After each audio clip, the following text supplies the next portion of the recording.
start.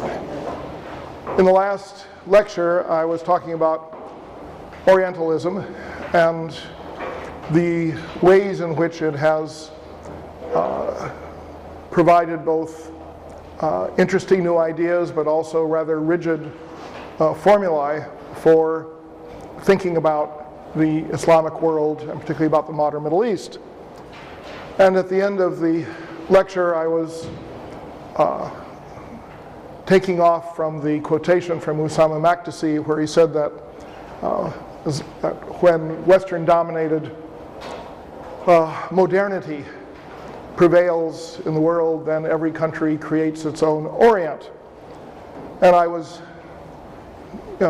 cavilling with the concept of Western-dominated modernity, not the aspect of Western domination, but the aspect of modernity. And so, to some extent, I'm going to talk today about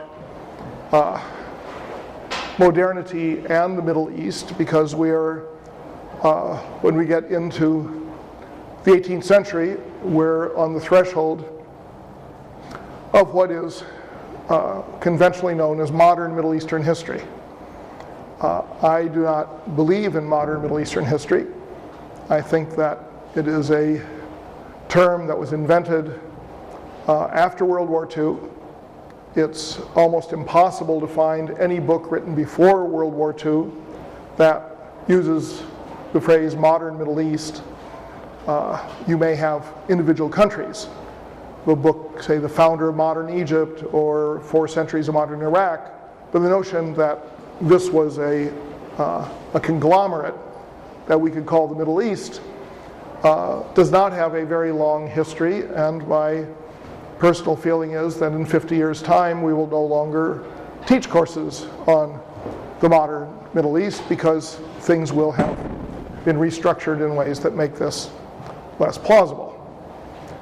The traditional term up to that point, by traditional I mean the term used in the 19th century and earlier 20th century, was the Near East, as opposed to the Far East, which was farther away than the Near East from a European point of view.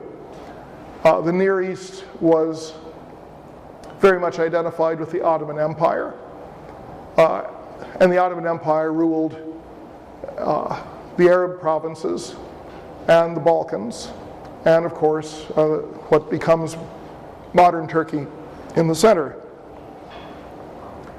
During World War II,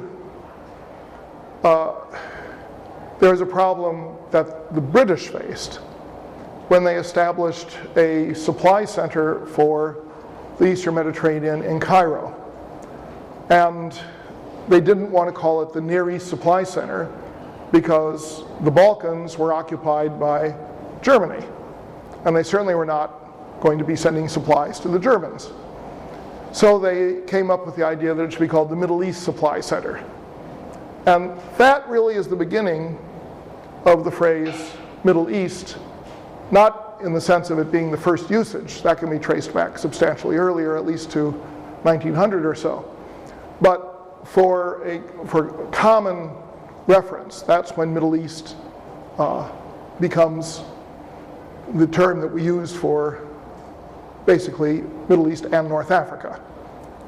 Some people now use the phrase MENA as an acronym for Middle East and North Africa. The idea that this is a coherent area that should have some kind of collective identifier was a very awkward one to conceive of. Middle East did not initially include North Africa because the British were the ones who were using the phrase, and the people who had colonial control of Tunisia, Algeria, and Morocco were the French, and Libya was controlled up to the end of the war by the Italians, and therefore Middle East was from Egypt eastward. It was only later, with decolonization, that the North Africa gets thrown into the Middle Eastern basket. The definition of the Middle East was, in sort of functional terms, those Muslim lands that were not under the direct colonial control of some European power, or maybe should say those Muslim populations. So North Africa and West Africa were largely under French control. India was under British control. Central Asia was under Soviet control. Indonesia was under Dutch control. Parts of East Africa were under German control until the end of World War I. But in the middle, you had the Ottoman Empire. And when the Ottoman Empire was taken apart at the end of World War I, while you had sort of an overlordship under the so-called mandate system that put the British and the French in charge of much of the Middle East, there was still this notion that the Middle East was a congeries of newly independent states. And then you had Turkey itself from the 1920s on. That was an independent republic. And you had Iran, which was an independent kingdom. And it seemed convenient to simply lump these together into a single term. So the Middle East becomes the history of those Muslim populations that are not under formal direct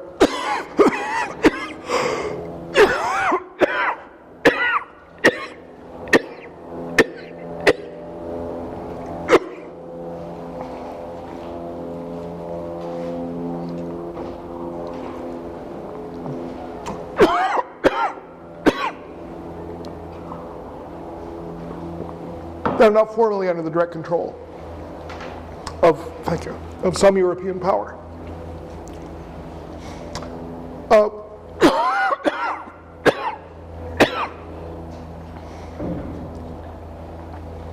This definitional aspect has played a very strong role in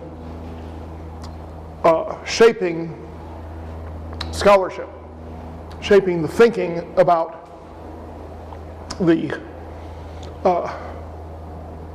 20th and 21st centuries by projecting late 20th century concepts back into earlier periods. This became a matter of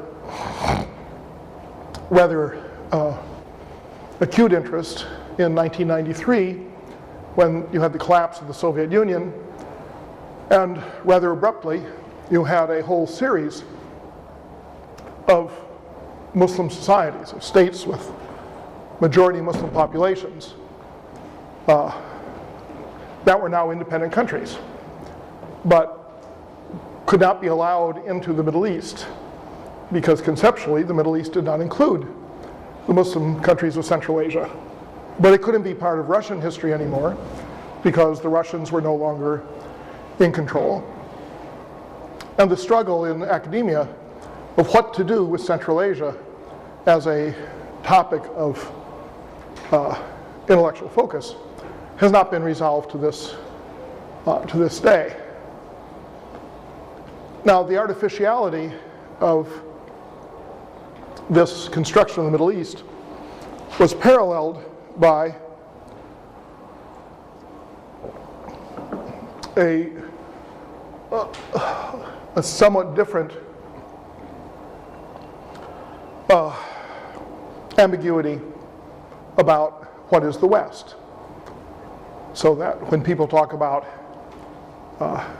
Islam and the West, there is a unspoken assumption that we know what the West is.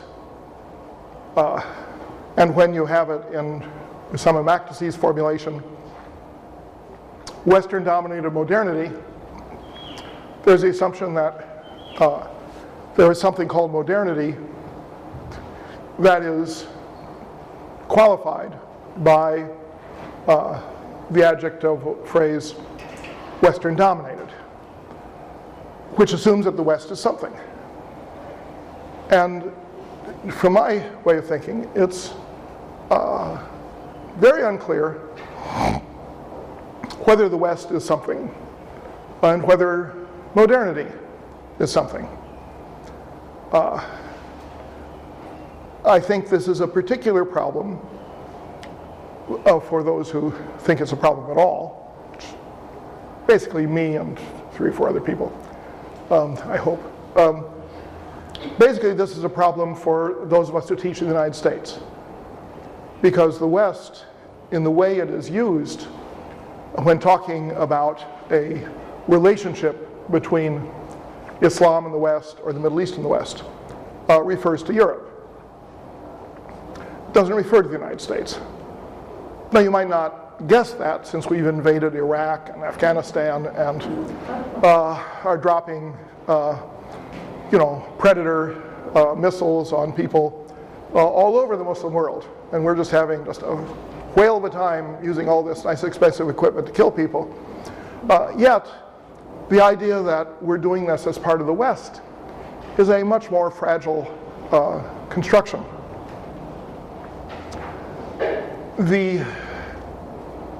I'm going to try and illustrate this by pointing out a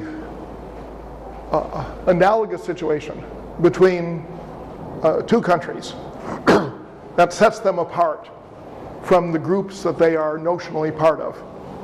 That is, say, one country in the Middle East that, in this illustration, is really not like the rest of the Middle East, and another country in the West, in the notional West, that isn't really like the other countries. So my comparison is Saudi Arabia and the United States. In certain respects that I will try and spell out, we are very closely related countries, more closely related than any Americans like to think. In the field of zoology, you have the idea of an evolutionary table where you can say you have certain phyla and certain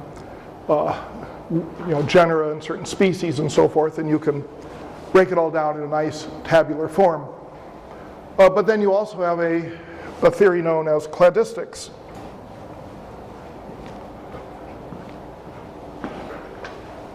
In cladistics,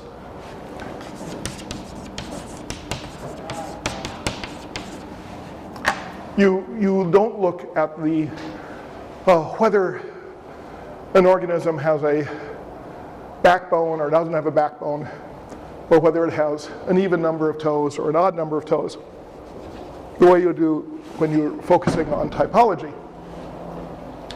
But rather you look at the functioning of it. In other words, you can say, let's imagine a clade of all those organisms that swim with fins.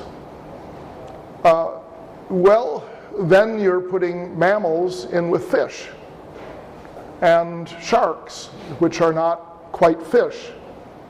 And you're saying, well, they're similar in certain ways. We're saying, let's have all those that fly. Well, some of those that fly have feathers, some that fly don't have feathers. So you don't always have to look at a historical developmental track in order to find what is similar and dissimilar. So the fact that the United States originated in a group of British colonies doesn't mean that we're necessarily the same as Britain.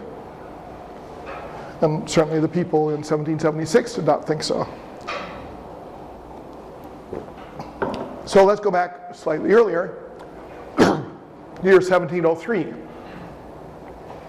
This is the birth date of 2 people who had profound influence on their respective countries. One of them, Muhammad ibn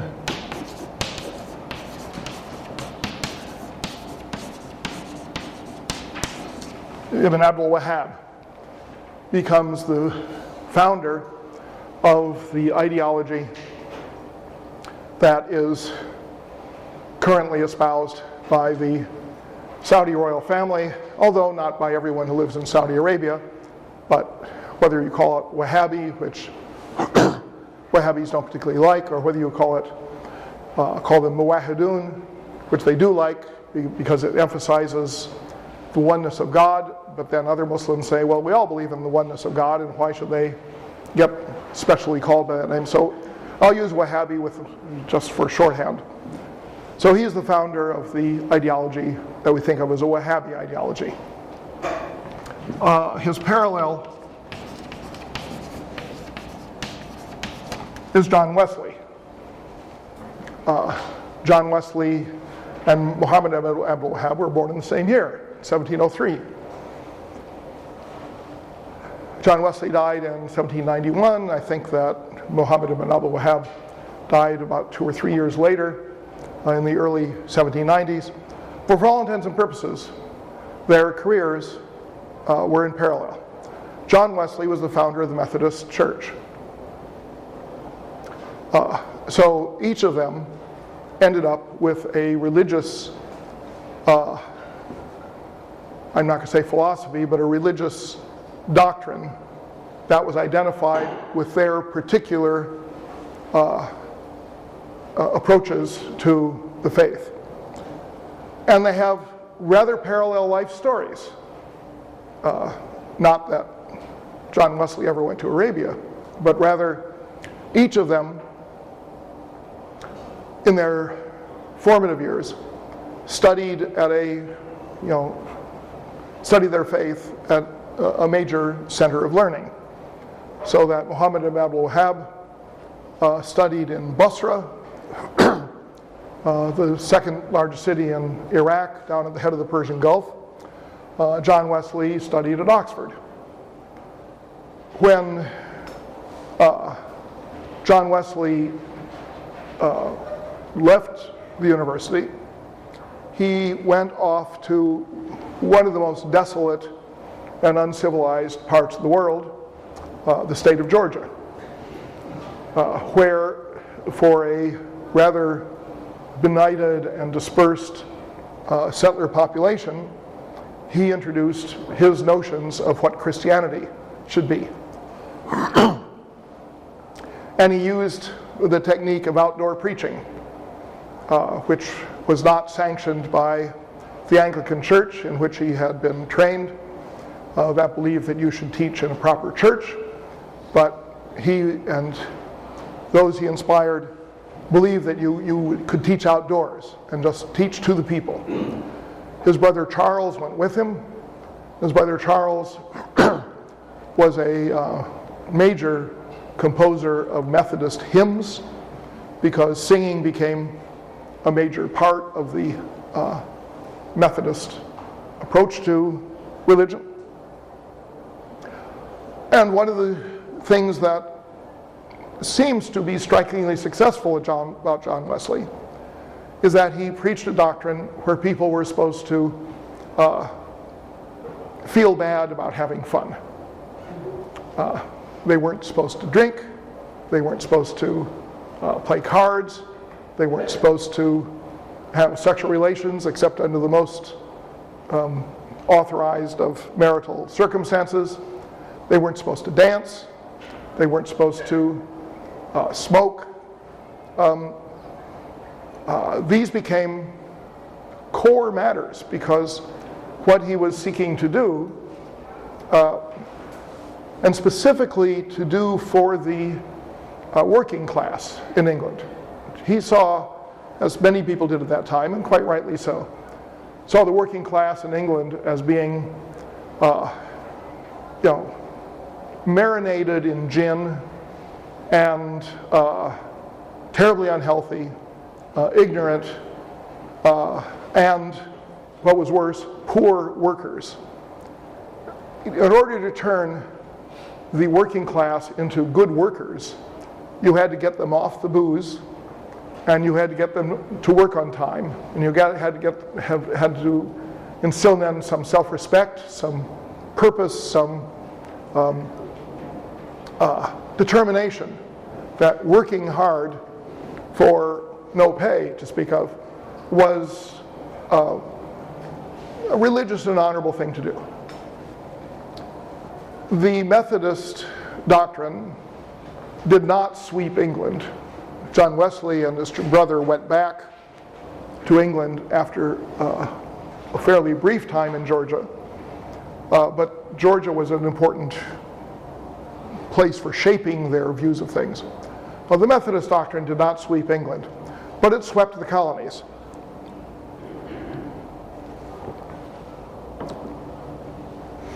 And Methodism became the largest Protestant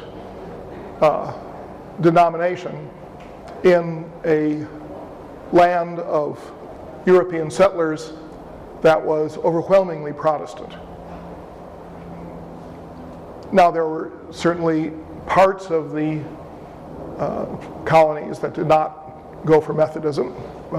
The Congregationalists and Unitarians had sort of a lock on Massachusetts.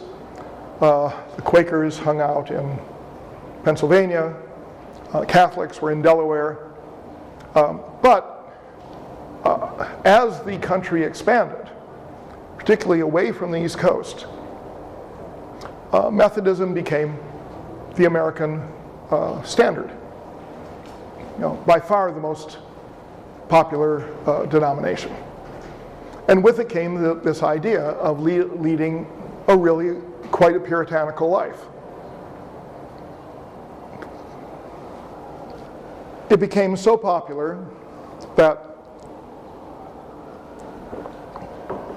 it was able to trigger a series of evangelical movements that swept large parts of the country, both before and after the American Revolution,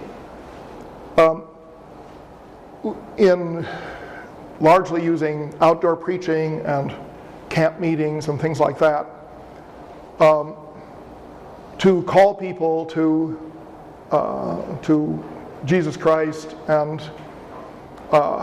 adoption of God as their primary reference in their daily life, and to clean up their personal lives, to stop doing the bad things that they were doing.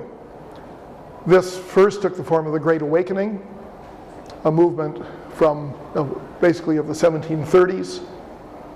Then, starting around the 1790s, you had what was called the Second Great Awakening that lasted for several decades. And then from, let's say, from 1860 to 1890 or so, the Third Great Awakening. Each of these movements was marked by zealotry, by widespread teaching, and by the bringing of many people in line with the preaching that took place. As it went on, it didn't become exclusively Methodist. It took a Baptist flavor as well, but pretty much the Baptists and the Methodists were the gold standard of these evangelical movements. In Saudi Arabia, well, let me put it differently, in the Arabian Peninsula, Muhammad ibn Abdul Wahhab, after he had gotten his training, went to one of the most remote and uncivilized parts of the Muslim world, the center of Arabia, a province known as Najd. When I talked about pilgrimage to Mecca and its importance, that's along the western coast of Arabia in the province known as Hijaz. But Najd is in the center of Arabia and is a land of deserts with what settled communities there were few and far between. Most of the people belonged to stock raising tribes. There was little in the way of a centralized economy except for the buying of camels for use for specific purposes, particularly for the pilgrimage, where you needed tens of thousands of camels. But otherwise, this was an area that had a very limited pastoral economy, and also an area where there was a lot of traditional folk beliefs. It was part of the teaching of Muhammad ibn Abdul Wahhab that these folk beliefs were wrong, that they were simply evil, that they should be gotten rid of. And what this amounted to was a determination that Sufism, which from a Wahhabi point of view represents sort of borders on idolatry, because you are looking at the Sufi sheikh as as your leader instead of concentrating on God. The Sufis and the Shiites were the people who appeared to be most primitive or most superstitious, because they were focusing their religion not on God but on either an imam or a Sufi sheikh. So their views of Sufism and Shiism were not that dissimilar from the views of Methodists of Catholicism. It was very clear to people brought up in Methodist homes that not only were the Catholics worshiping saints instead of God, but that they were all being controlled by the Pope in Rome, this evil foreign power. You had, in other words, parallel ignorance and bigotry in these two movements. The Wahhabi movement also stressed puritanical living. You cannot drink, you cannot smoke, you must adhere to every aspect of the Sharia, and the movement gained great popularity. Now, why in these desolate lands people were so welcoming or so prone to be drawn to puritanical teachings, I don't know. I think it's something worth pondering. But certainly there was a parallel susceptibility for puritanical preaching and for hostility to what was regarded as idolatry on the two different sides. Ku Klux Klan in its day ultimately became strongly, particularly in the 1920s, very, very powerfully anti-Catholic, primarily in Indiana and other parts of the Midwest, and was very predominantly Methodist. So you have this curious parallel of these two religious leaders who find their greatest success in areas of very, let's say undeveloped, not to say primitive, living conditions, and they're preaching rather similar doctrines.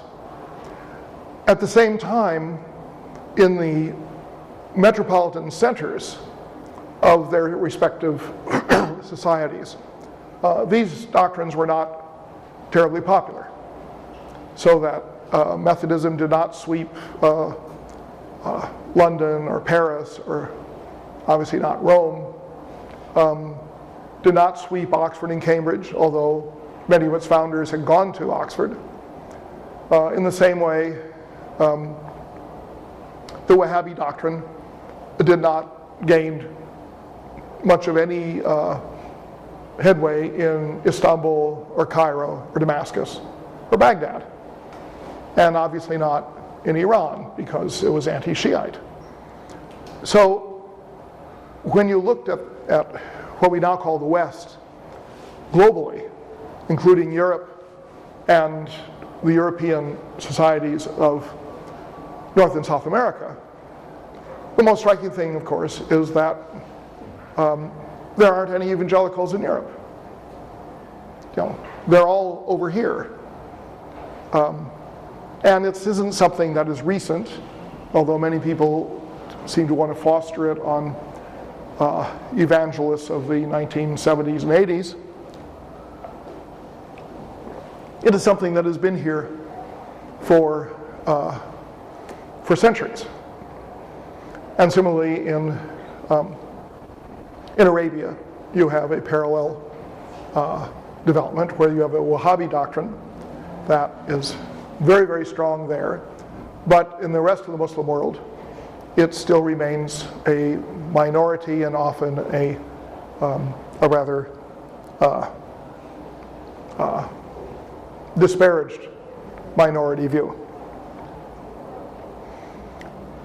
Eventually, what happens is that these two societies, American, I'd say United States, and Saudi Arabia, become the two greatest missionary societies in the world. They are the two societies that have tried hardest to export not just their religious views, but their way of life. The United States missionary movement gains headway back from the 1830s or so, and becomes extremely powerful up, say, to the end of World War II or the beginning of World War II. The Wahhabis are an important influence that is extending its interest into India, Muslims in India in the early 20th century, and increasingly in more recent decades, trying to correct or normativize the views of Muslims in every part of the Muslim world. So you have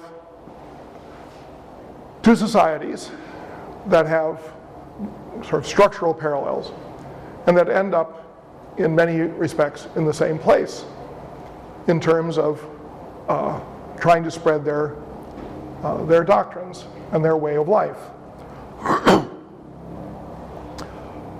The one place where they diverge, or perhaps the most important place where they diverge, is in their philosophy of government. So that Saudi Arabia is a kingdom, a monarchy, and we apparently are not. We are a federal democratic state with a paralyzed system for choosing nominees for office. When you look at the U.S. from a governmental point of view, you find very little that goes back to the colonial period. What you find is a constitutional heritage that links up with 17th century British thinking, particularly John Locke, and that carries on through key figures of the Enlightenment and gives rise to a constitution that is properly revered by all Americans, but doesn't actually reflect the worldview of all Americans. We call this liberal democracy, liberal being, of course, a loaded word. Probably the best way to understand it is to think of it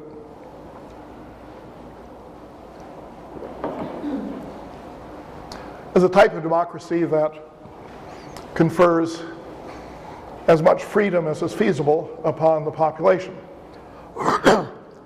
Very much arising out of hostility toward monarchy that you had embodied in the American Revolution. But when we think of France and Italy and England as being liberal democracies, well, not so much. Their notions are rather different as how government relates to the population and to the institutions of the society. The salient difference between the American side of the West and the European side of the West, in political terms, is the relationship to religion. So that we have a secular democracy. And by secular, we mean something that is not universally agreed to. In other words, the word secular has several meanings that vary from country to country.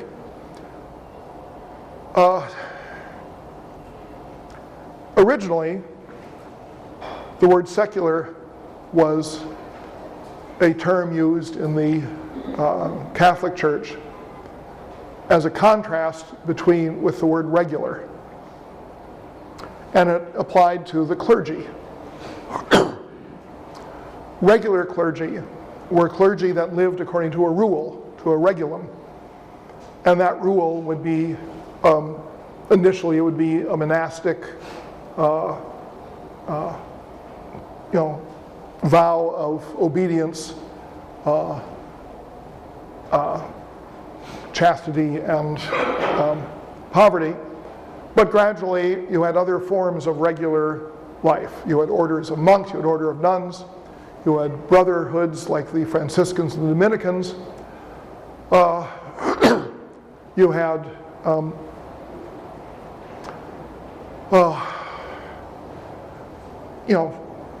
people who were both cloistered, living secluded from society, like monks, but then the Dominicans and the Franciscans and the Jesuits lived in society. They were among the faithful instead of living apart. The secular clergy were the parish priests and other groups that did not live according to a rule. Of course, as a priest, they were bound by vows associated with the priesthood, such as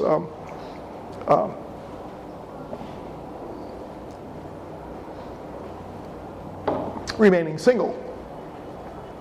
But otherwise, they were not under the control of an abbot in a monastery or or the head of a Franciscan or a Jesuit chapter house. Instead, they were under a bishop, under much looser control. And the idea seems to be that they serviced the needs of the common people, whereas the regular clergy focused more upon the faith in a sort of institutional form to further its aims in the world, and less upon, officiating at baptisms and weddings and funerals, which would be more what the parish priest would do. So when the word secular started to be used for a political philosophy, it was a word that was used in contradistinction to an organized church, in the same way that secular clergy were not organized under a rule in the way that regular clergy were. So if you had a organized church, then that is something that the secular clergy were apart from, that at least from the organization side of it. And for Protestants, the idea of the clergy relating directly to the laity, to the lay people of the church, rather than to the structure of the church, seemed very reasonable. Particularly if you, in groups like Congregationalists, which said that every congregation chooses its own minister instead of being appointed by a bishop someplace. So, as it gets into the American Constitution, constitutional thought, the United States becomes a secular country because we have a bar on having government support organized religion in any form. But this was not an effort to do anything about organized religion. In fact, it became a commonplace of American politics that every politician would urge people to, attend church or synagogue, nowadays a mosque. Everyone wants Americans to be religious. They just don't want the religion in any way to be supported by the government, beyond, of course, giving tax relief to all religious buildings. So we think of secular as a separation of church and state. And in keeping with the notion of a liberal democracy, we see this as a freedom, that those people who are of a religious disposition are free to do as they like, according to their disposition. In Europe, secularism was construed very differently in governmental structures that evolved very much from the same philosophical grounds as the American. The French Revolution being a starting point for many, or at least a good illustration of this, where the idea that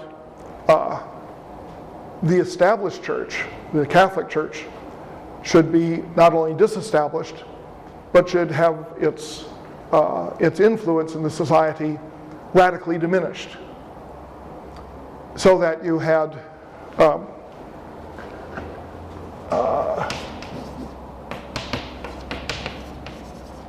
laicism, control of the religion by the laity, by the lay people, coming to be the French equivalent of secularism.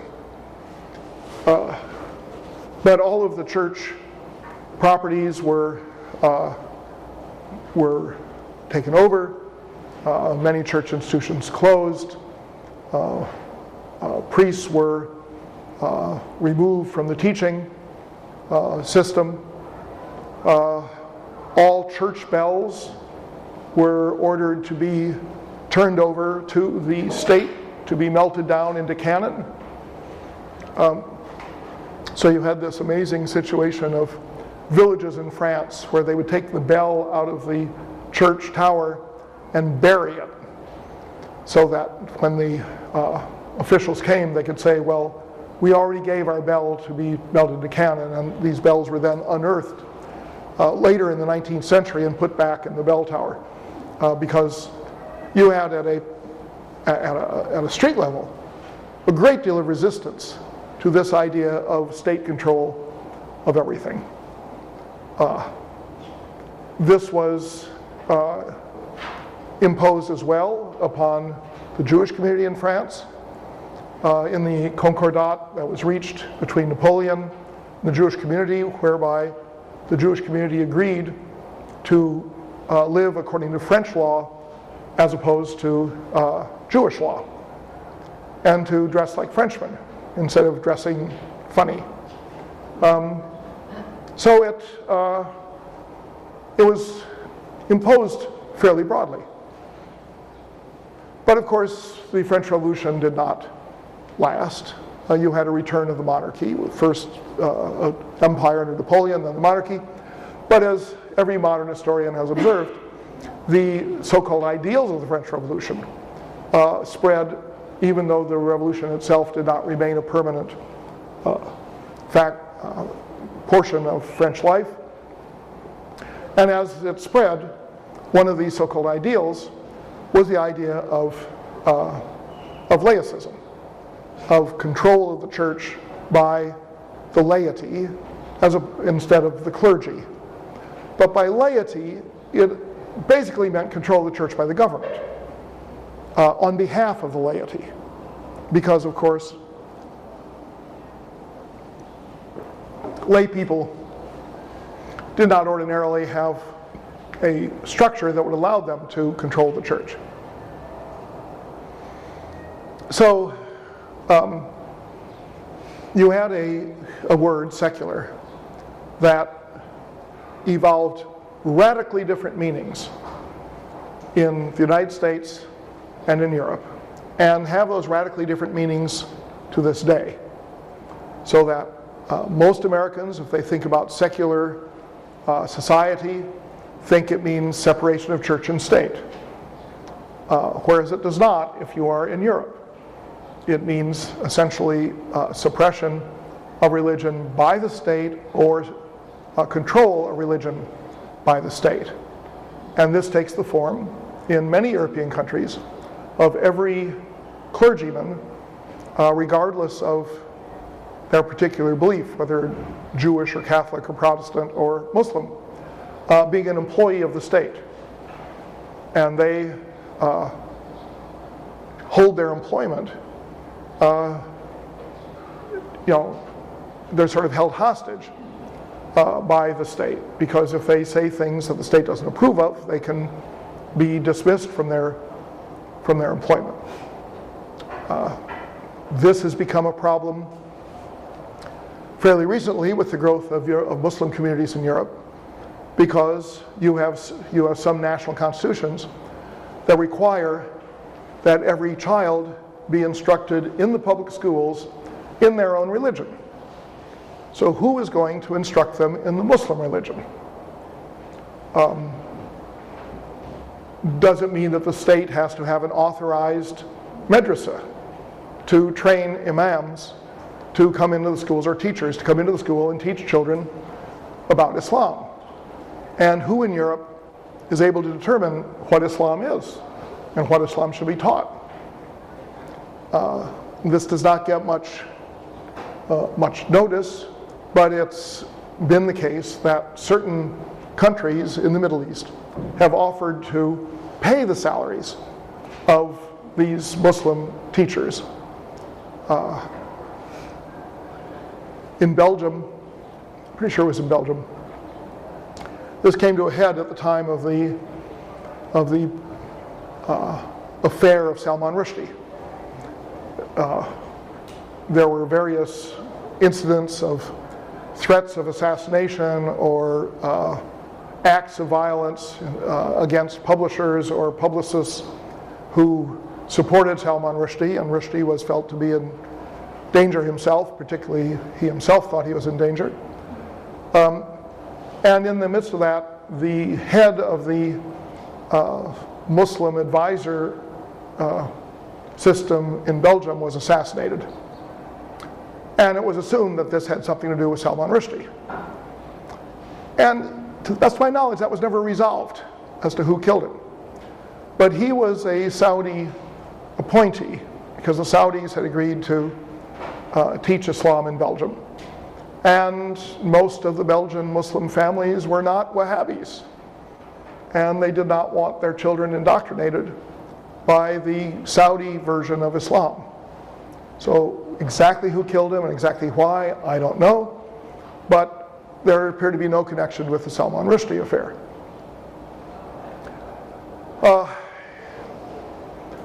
When people in the Middle East begin to think about the modern world,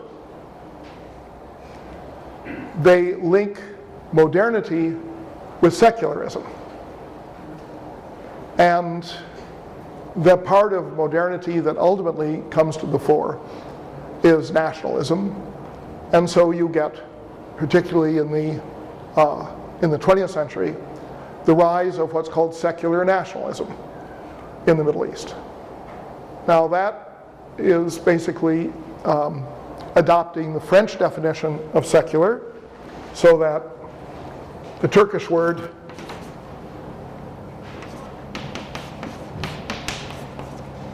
for secularism is laïcité, which is simply the French word laïcisme with lik as a Turkish suffix meaning ism. And so they adopted the French word into Turkish to express this secular notion of government. In Arabic,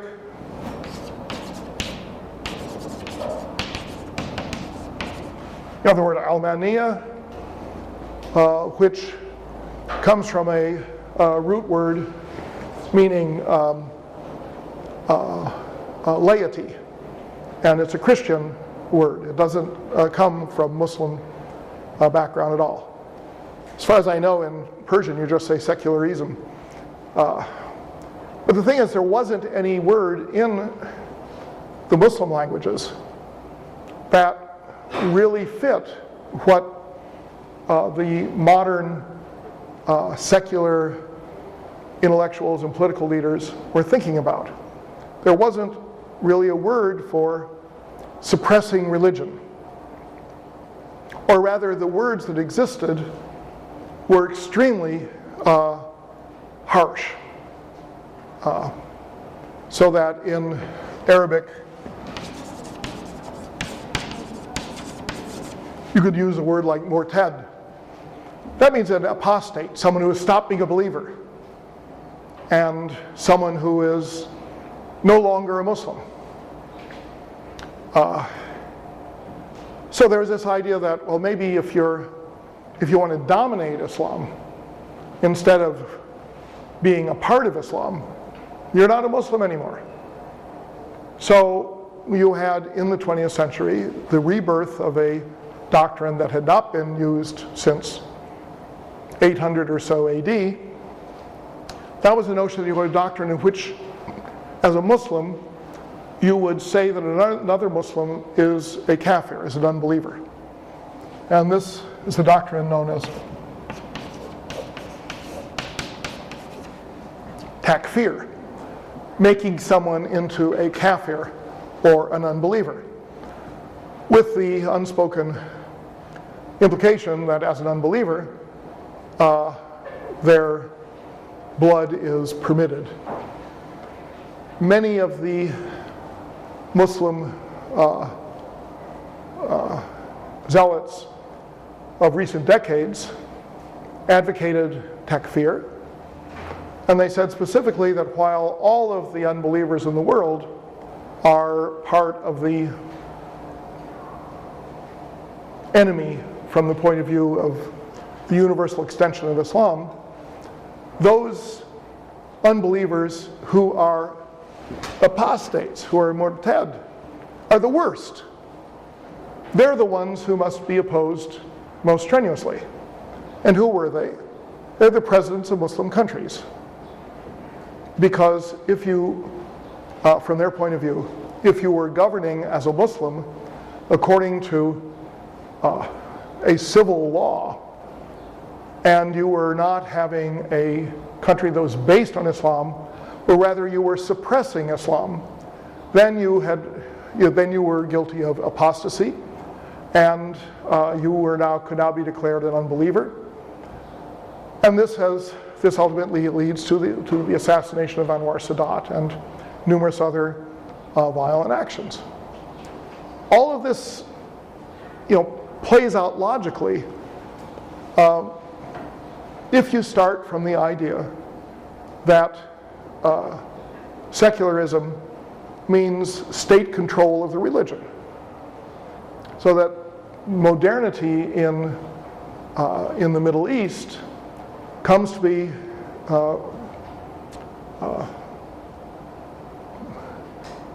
applied in terms of state control of religion. So that, say at the present day, in many Muslim countries, particularly in the Middle East, the sermons that are given on Friday are written in a government office somewhere in the capital and distributed to be read aloud by the khatib, because the government does not want any clergyman to feel that he is free to express his own interpretation of some political or political religious circumstance. The idea that someone in the White House would write a sermon that would be given in every church service in America on Sunday would seem to most Americans to be absolutely preposterous. I mean, what business is it of the government? what a priest or a minister says from the pulpit on Sunday. And yet, when we look at the Middle East, we say, oh, these are secular governments or secular societies like us. And we ignore the fact that they are, in fact, profoundly oppressive societies from the point of view of anyone who is believing in the free practice of religion.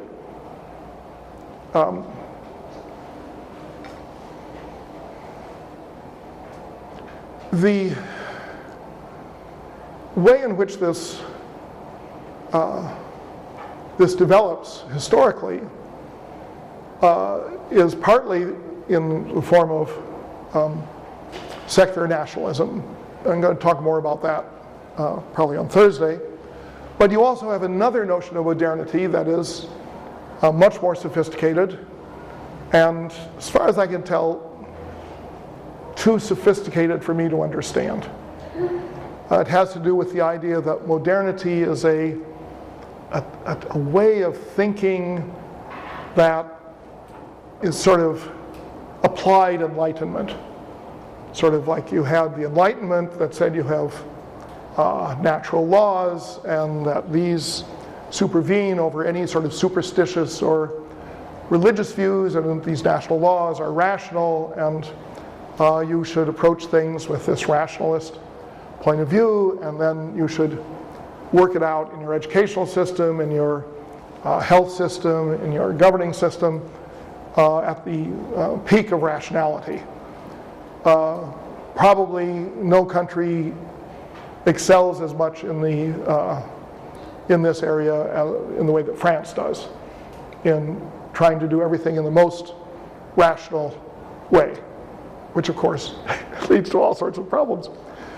But there's this question, the assumption, I'm thinking here of some books that have been written about the advent of modernism in the Arab world or in the Middle East. They say, well, you know, if you switch from having boys who are reading Quran in a classroom and they're beaten with a stick if they mispronounce something, and that if you say that's your basic schooling is simply learning by rote and being beaten if you get something wrong, well, that's just primitive, and totally against modern education. Well, except that was the American system of education up pretty much into the 20th century. And it was considered a great quality of American education.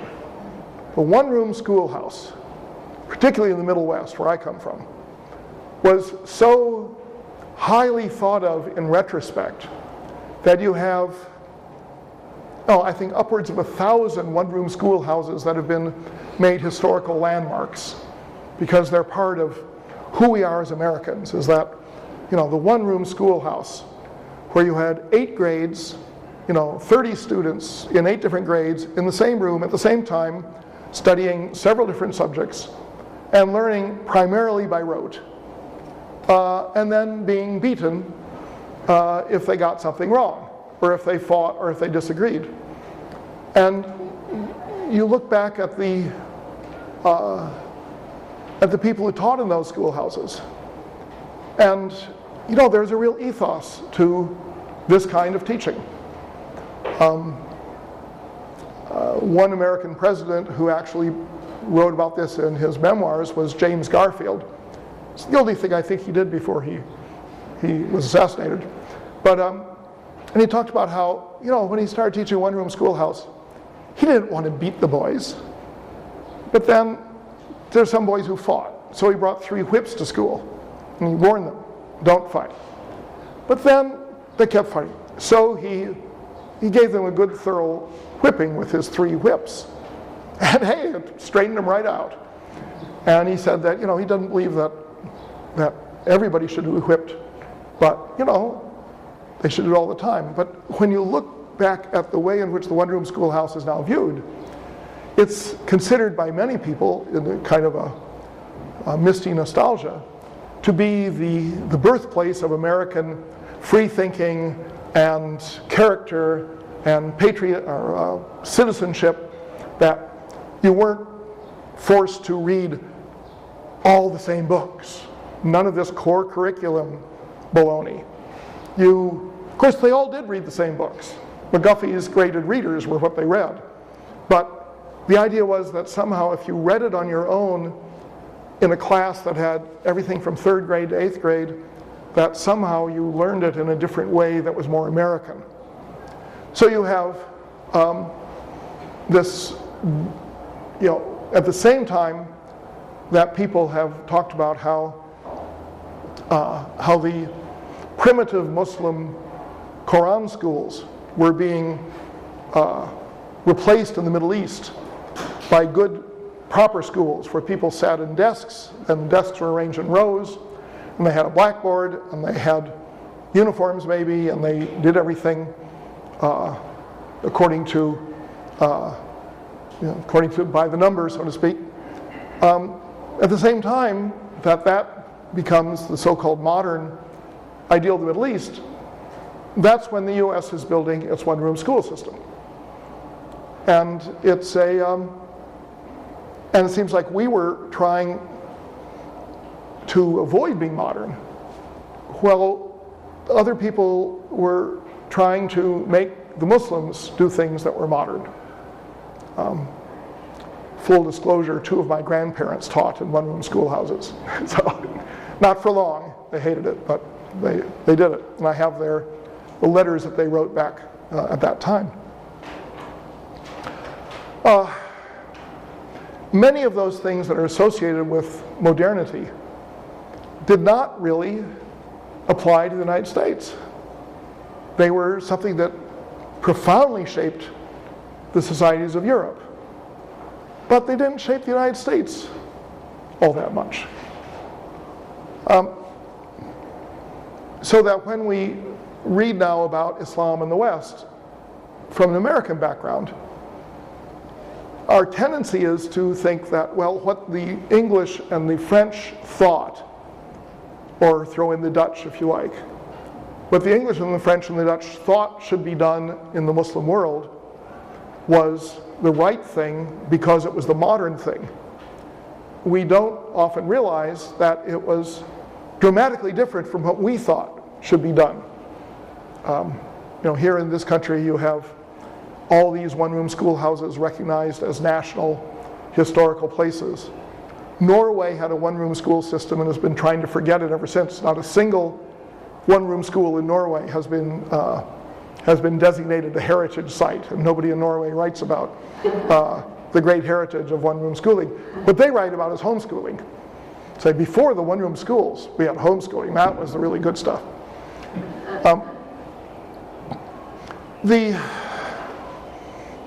The difference between modernity and American history, I think, is a very important difference. Here at Columbia, in our core curriculum, we managed to avoid talking about it because we get up to the Constitution, and you can read things from the Federalist Papers, and never again read anything by an American. You read European thinkers at that point, because surely they're the modern people, and it becomes an embarrassment that Darwinism sweeps Europe, but in America is largely rejected for a very long time. European views have not been American views. European critical theory, although enormously respected at our most august educational institutions, seems to most Americans to be ununderstandable gobbledygook. Well, go figure. But the fact of the matter is that we today have a society in which 60% of the population believe that having a gun in the house makes them safer. well over half of the people who identify themselves as evangelical Christians believe that the end times of the world will come during their lifetime.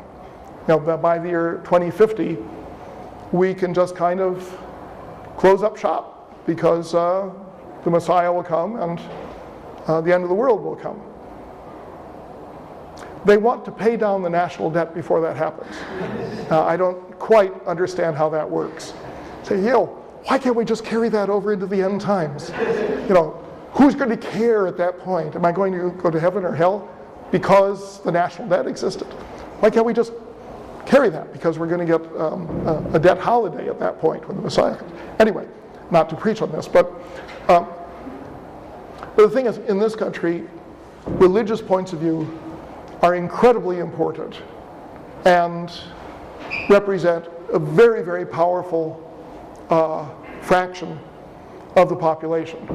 And the same thing is true in Latin America, is becoming true in certain other parts of the world, such as Korea. And yet, when we look at the Muslim world,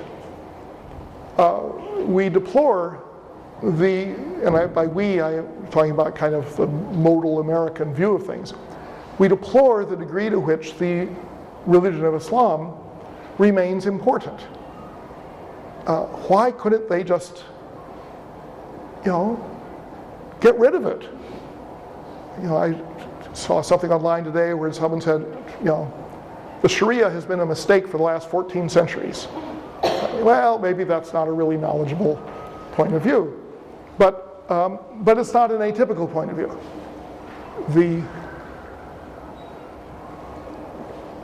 The fact of the matter is that many Americans, deplore manifestations of Islam, almost any manifestation of Islam. And many Muslims, particularly in Saudi Arabia, deplore manifestations of religions other than Islam. This is the curious thing, is that we are so like Saudi Arabia in some ways, and we are close allies, and we are interdependent financially, and we hate each other. It's like a marriage, I guess. I don't know. Some marriages, not mine. But when you look at how we study the area, there is this notion that Islam and the West provide a structure of understanding that can move us forward. That structure of understanding has two different inflections. One of them is that we should hope that the Islamic world becomes like the West. That's the one inflection, and the most common one. The other inflection is that the Islamic world, or any international others that are regarded from the prejudicial gaze of Western superiority assumptions, that is view that the people of the non-West should continually and forcefully struggle not to be dominated by a modernism that is based on the underlying but unacknowledged prejudices of the West, and is expressed in writing by Orientalists. So that is how what I've been talking about today dovetails with what I was talking about Orientalism last time. Orientalism is one end of a spectrum in which you deplore whatever the West is selling, using guns and feet on the ground often as agents of the sale. You deplore it, and you say this is part of an Orientalist mentality. And at the other end, you have a modernist mentality that looks forward to the steady and, in their view, inevitable growth of the modern world, which will take a form that is based in some substantial measure upon the society forms of the West, but only of selected society forms of the West.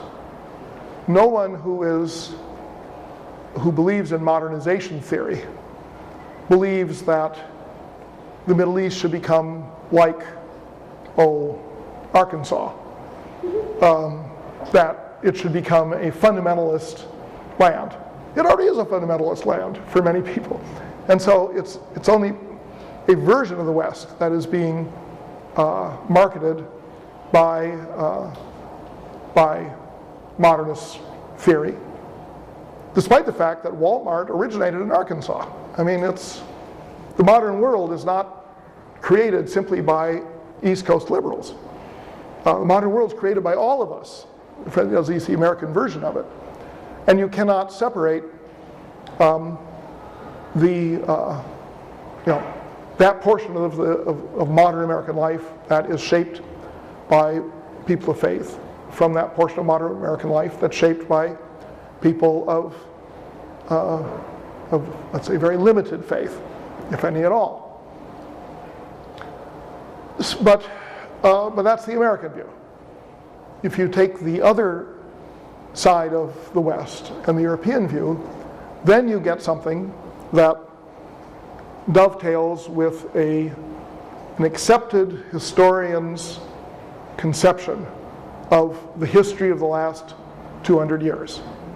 And this is the history of reform and modernization in the Islamic world.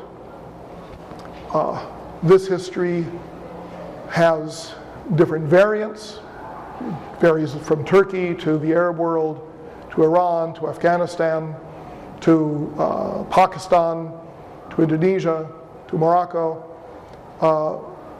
The idea of modernization, is not completely uniform, but it is almost all predicated upon a European concept rather than upon an American one. And the American participation in this becomes internally incoherent. So on the one hand, there is a desire to be part of a modern world. Let us help the world become like America. And then there's the idea, we don't want fanatics to rule any part of the world except that part that participates in American elections. And so we end up saying, who do we support? Do we support, the Israelis or the Saudis or the Iranians or the Pakistanis or none of the above? And, it's very hard to say none of the above when you're still bombing everybody. Anyway, this lecture has perhaps been a bit more ideological than I had initially intended it to be, but what the hell, I only have 3 lectures to give before I retire. So I will go on to the history of modernization in the Ottoman Empire and the Middle East on Thursday.